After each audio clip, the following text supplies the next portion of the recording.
Yeah, I've worked with Zorvec for the last 5 or 6 seasons in trials around Australia in a range of different crops and onions included. I've always seen very consistent results with it.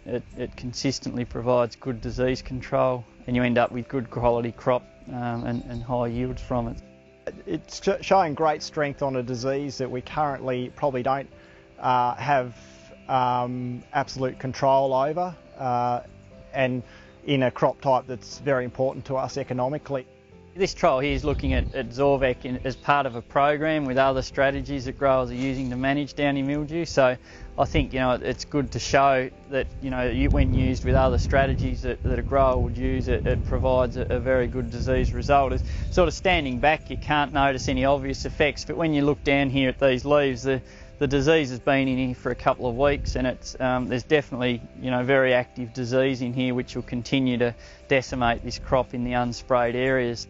I suppose one of the main things with the Zorvec is its new mode of activity, so that we essentially have gained another sort of tool in our arsenal in controlling the downy while not sort of gaining any issues with cross resistance. Pathogens will adapt to certain management strategies, and if a certain management strategy is overused or over-relied on, the pathogen can adapt to that and become resistant. So for a grower to have another tool in terms of Zorvec Enicade that works differently to what they're currently doing, it's a really big thing for a grower to have that, and he can use a product like Zorvec Enicade in conjunction with his other management strategies.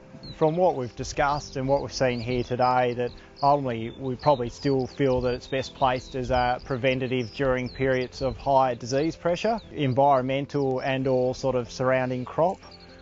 So it will be used through the middle stages of the preventative program. We obviously run a preventative program every 6 to 7 days, and it will just fit in with that alongside some of the other curative options that we still have currently.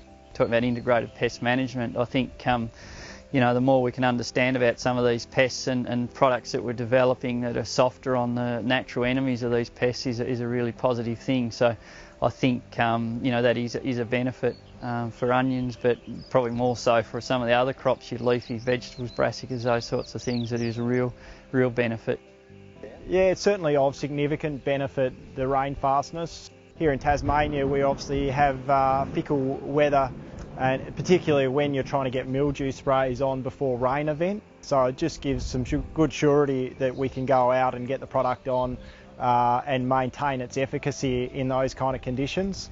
It's really pleasing to see companies like DuPont looking at crops, minor crops like onions and other things, and bringing these new technologies in here. We need to see more of that in the future to provide tools to better manage some of these things that are facing growers and that have got better environmental profiles and all those sorts of things to improve the way we're managing our crops.